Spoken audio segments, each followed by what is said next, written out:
देवशयनी एकादशी व्रत कथा। कोई भी व्रत की कथा सुने बिना व्रत का पुण्य प्राप्त नहीं होता।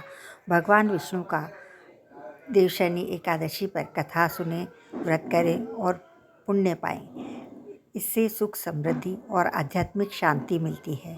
देवशयनी एकादशी व्रत के बारे में देवशयनी एकादशी का व्रत का वर्णन स्वयं खुद भगवान कृष्ण ने भी किया है। शास्त्रों के अनुसार भगवान कृष्ण ने इस वृतांत को धर्मराज युधिष्ठिर को सुनाया था। तो चलिए आज इस कथा को पढ़कर हम भी पुण्य के भागीदार बनते हैं। देवशयनी एकादशी की व्रत कथा। पौराणिक कथा के अनुसार सतयुग के समय में एक अत्यंत पराक्रमी एवं धर्मनिष्ठ राजा माद्धाता राज्य किया करते थे। उनके राज्य में प्रजागण अत्यंत सुखी, संपन्न और धर्मपरायण थी। इसी कारण से राजा ने वहाँ पर बिना किसी समस्या के कई वर्षों तक सुखपूर्व राज्य किया। लेकिन इस परिदृश्य में बदलाव तब आया जब वहाँ 3 वर्षों तक बारिश की एक बूंद भी नहीं पड़ी। वहाँ अकाल पड़ गया, पूरे राज्य में सूखा पड़ गया।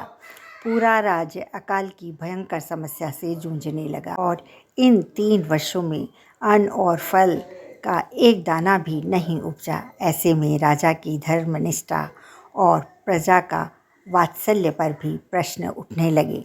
इन विषम परिस्थितियों में थक हार कर आखिरकार सभी प्रजागण राजा के पास सहायता मांगने के लिए पहुंच गए। उस सभी ने राजा के समक्ष हाथ जोड़कर प्रार्थना करते हुए कहा कि हे राजन, हमारे पास अब केवल आपका ही सहारा है, इसलिए हम आपकी शरण में आए हैं। कृपया इस कठिन परिस्थिति में हमारी मदद एवं हमारी रक्षा करें।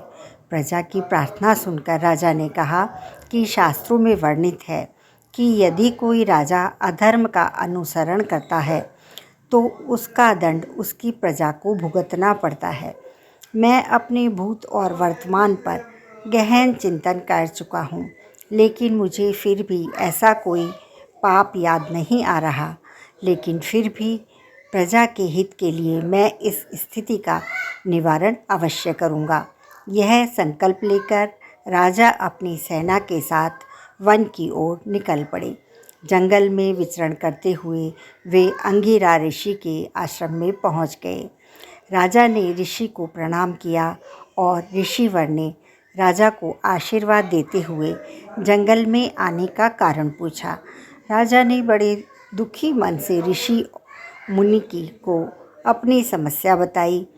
राजा की इस विषम स्थिति को देखकर ऋषि अंगिरा ने कहा, हे राजन, वर्तमान सतयुग में मात्र ब्राह्मणों को ही वैदिक तपस्या की अनुमति दी जाती है, लेकिन आपके राज्य में एक शूद्र है जो इस समय घोर तपस्या में लीन है। उसकी तपस्या के कारण ही आपके राज्य में वर्षा नहीं हो रही है। अगर आप उस शूद्र को मृत्यु दंड दे देंगे तो आपके राज्य में पुनः वर्षा आ जाएगी और सूखा समाप्त हो जाएगा और सुख समृद्धि का आगमन होगा।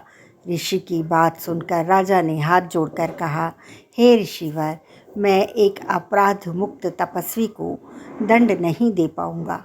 राजा की आत्मीयता को देखकर ऋषि अंगिरा अत्यंत प्रभावित हुए और उन्होंने कहा, हे राजन, आप अपने परिवार और समस्त प्रजा सहित आषाढ़ मास के शुक्ल पक्ष में आने वाली देवशयनी एकादशी का नियम पूर्वक पालन करें। इसके प्रभाव से आपके राज्य में प्रचुर मात्रा में वर्षा होगी। आपके धन धान्य से भंडार समृद्ध हो जाएंगे। ऋषि अंगिरा के वचन से संतुष्ट और प्रसन्न होकर राजा ने ऋषि को प्रणाम किया और अपनी सेना के साथ अपने राज्य लौट आए। आषाढ़ माह के शुक्ल पक्ष में जब देवशयनी एकादशी आई तो राजा ने समस्त प्रजागण और अपने परिवार के साथ श्रद्धा और निष्ठापूर्वक उसका पालन किया। इस व्रत के पुण्य प्रभाव से राज्य में पुनः वर्षा हुई और सूखा समाप्त हो गया। सभी प्रजागण एक बार फिर से सुखपूर्वक जीवन व्यतीत करने लगे और राजकोष धन्य धान्य से भर गया। इसलिए यह व्रत अत्यंत पुण्यकारी माना गया है। इस कथा को सुनने या पढ़ने मात्र से ही मनुष्य को पुण्य की प्राप्ति होती है और देवशयनी एकादशी पर यह कथा अवश्य सुनी जाती है। और कोई भी कथा कोई जब भी व्रत होता है उसकी एक कथा होती है, तो वह कथा आपको अवश्य सुननी चाहिए। व्रत नहीं भी करें तो भी कथा को अवश्य सुनना चाहिए। व्रत करके कथा सभी लोग सुनते हैं, व्रत करके भी सुननी चाहिए। अगर व्रत नहीं करें तो भी कथा सुनने से पुण्य की प्राप्ति होती है। यदि आप चैनल पर पहली बार आए हैं तो चैनल को सब्सक्राइब करें और कमेंट में श्री हरि विष्णु अवश्य लिख दें। आपका बहुत बहुत धन्यवाद।